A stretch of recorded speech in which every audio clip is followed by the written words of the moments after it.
अस्सलाम वालेकुम एवरीवन। इस लेक्चर में हम स्टार्ट करेंगे, इस लेक्चर से हम स्टार्ट करेंगे unit number 10 a world without books की एक्सरसाइजेस। सबसे पहले हमारे पास है वोकैबुलरी का पार्ट ए और बी, वो स्टार्ट करते हैं। वोकैबुलरी के पार्ट ए की स्टेटमेंट है explain each phrase as used in the lesson. अब हमें कुछ फ्रेजेस दी गई हैं, उनको हमने एक्सप्लेन करने इसी तरह से उस कॉन्टेक्स्ट में जिसमें वो हमें लेसन में दी गई हैं। पहली फ्रेज है बुक्स और ब्रिजेस, ये एक सेंटेंस है वैसे तो। अच्छा, बुक्स और ब्रिजेस का क्या मतलब है? किताबें पुलों की तरह हैं। Books are bridges between people and the stories. Books are a connection between the reader and the story और द राइटर। ठीक है, books are a connection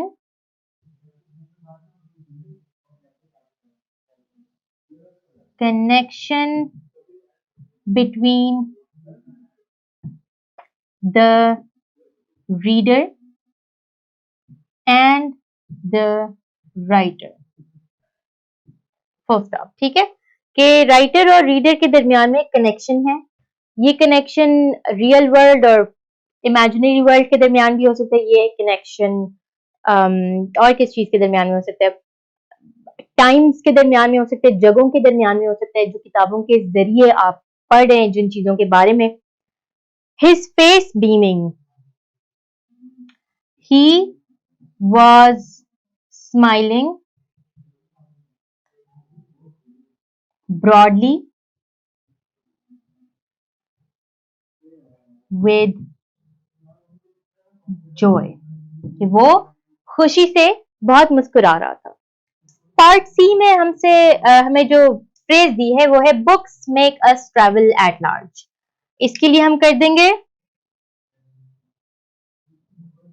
books tell us stories of places, different places कर दें, different places and eras। Era होता है वक्त, time period. eras giving us an experience just like traveling। ठीक हो गया।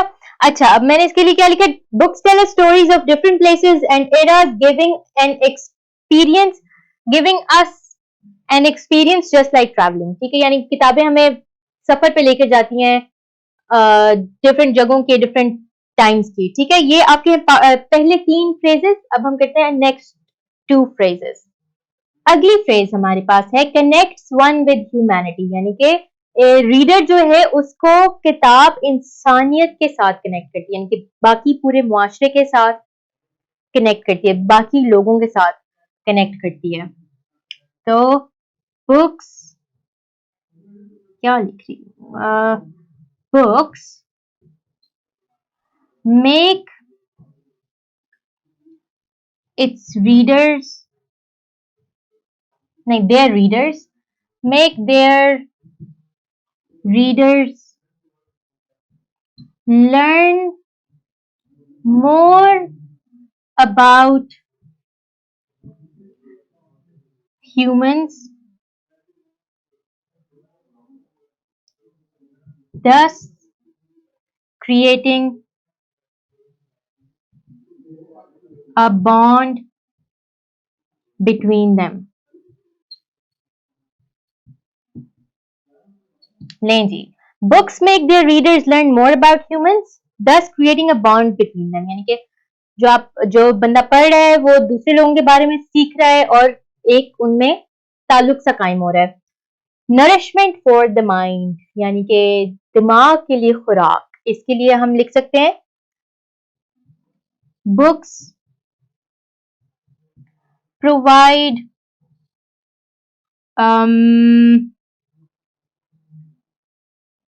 हेल्दी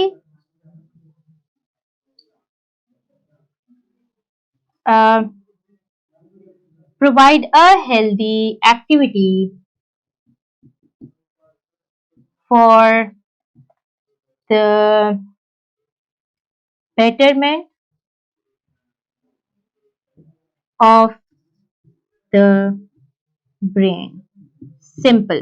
कि books provide a healthy activity for the betterment of the brain के किताबें एक हेल्दी एक्टिविटी, एक अच्छी, एक फायदेमंद सरगर्मी सरगर्मी के तौर पर होती हैं जो कि आपके दिमाग की बेहतरी के लिए काम करती हैं। ये आपके हैं 5 फ्रेजेस। इसके बाद हम करते हैं वोकैबुलरी का पार्ट बी। पार्ट बी में उन्होंने हमें कहा है find 5 idioms with comparative adjectives। comparative adjectives कौन से होते हैं? हमने adjectives किए हुए good, better, best। comparative adjectives वो होते हैं, adjectives पहले तो वो होते हैं जो क्वालिटी बताते हैं किसी चीज की, अच्छा बुरा, गुड बैड, कलर्स भी आ जाते हैं उसमें, ब्लू रेड ग्रीन जो भी इसमें है। कंपेरेटिव एडजेक्टिव्स होते हैं जो दो चीजों को आपस में कंपेयर कर रहे हो, ठीक है? जैसे कि Hamza is faster than Ali, के हमजा अली से ज्यादा तेज है। Fast, faster, fastest. फास्टेस्ट की तरफ अभी हम नहीं जाते, वो सुपरलेटिव डिग्री होती है, अभी हम कंपेरेटिव पे हैं। दो लोगों को जब आपने कंपेयर करना है, दो चीजों को जब आपने कंपेयर करना है, तो ई आर, अक्सर ई आर ऐड हो जाता है, तो उनको हम कहते हैं कंपेरेटिव एडजेक्टिव्स। जिनके एंड पे ई आर नहीं आता उसमें क्या होता है, उसमें मोर आ जाता है उससे पहले। ये बेसिक रूल्स हैं इनके। तो कंपेरेटिव एडजेक्टिव्स वाले ईडियम्स, ईडियम्स वो होते हैं जो छोटी सी बात में एक बड़ी कहानी अपने अंदर, बड़ा एक मैसेज रखते हो, वो छोटी छोटी फ्रेजेस होती हैं। पहला ईडियम मेरे पास है बेटर लेट देन नेवर। इसका क्या मतलब है? इसका मतलब है कि बेहतर है कि आप देर से पहुंच जाएं, इसके बजाय कि आप कभी भी ना पहुंचे, ठीक है? कि कोई चीज बेहतर है कि थोड़ी देर से हो जाए बजाय कि वो कभी हो ही ना। इसमें क्या होगा कि when help arrives, अगर कहीं आप like for example इसको अगर आपने यूज करना है, it's better if help arrives very late, you can say better late than never। बेहतर है कि देर से आ जाए लेकिन आ जाए, कम से कम ये ना हो कि कभी भी ना पहुंचे। अगला हम कह सकते हैं to make, oh by the way better good की कंपेरेटिव फॉर्म है, गुडर नहीं कहेंगे, मोर गुड भी नहीं बोलना, मोर गुड प्लीज नहीं बोलना, मोर गुड बहुत गलत होता है, ये गलत होता है यानी ग्रामर में भी। और तो गुड के बाद आप लिखेंगे बेटर, ठीक है? My book is better than yours, more good नहीं बोलना प्लीज। अच्छा, अगला नंबर 2 है to make matters worse. To make matters worse यानी कि, और वर्स जो है हमारी कंपेरेटिव एडजेक्टिव है बैड के लिए। बैड यानी बुरा, उससे ज्यादा बुरा तो हम कहेंगे वर्स, सबसे ज्यादा बुरा के लिए हम कहेंगे वर्स्ट, टी आएगा एंड पे, ठीक है? टू मेक मैटर्स वर्स का मतलब है कि पहले ही एक बुरी सिचुएशन को और खराब कर देना। जैसे कि आपके अब्बू बहुत गुस्से में बैठे हुए हैं और आप जाके उनको बुरा रिजल्ट सुना दें, तो एक बुरी सिचुएशन को आप उससे भी ज्यादा बुरा करें। तो इसलिए इसको जब हम अंग्रेजी में बोलेंगे to make matters worse, Ali told his angry father that he got bad marks in his test, ठीक है? तो टू मेक मैटर्स वर्स के एक बुरी सिचुएशन को और खराब कर देना। Bad, worse, worst. Bad more bad नहीं होगा, मोस्ट बैड भी नहीं होगा, ये दोनों गलत हैं। बैड के बाद वर्स आएगा, ठीक है? बुरे से ज्यादा बुरा अगर हम कह रहे हैं। अच्छा, इसके बाद एक है actions speak louder than words. यानी कि अच्छा, यहाँ पर हमारे पास एडजेक्टिव है, कंपैरेटिव एडजेक्टिव है लाउडर। इसका मतलब ये है कि आपके जो काम है, आपके जो अमाल हैं, वो आपके अल्फाज से ज्यादा ऊंचा बोलते हैं। यानी कि आप कह दें, मैं बहुत मेहनत कर रहा हूँ इस बात पे, लेकिन आप हर वक्त फारिग बैठे होते हैं, तो आपका एक्शन क्या है? आप फारिग बैठे हुए हैं, ये आपके अल्फाज से ज्यादा ऊंची बात करे कि लाइज, झूठ बोल रहे हैं आप, मेहनत नहीं कर रहे हैं।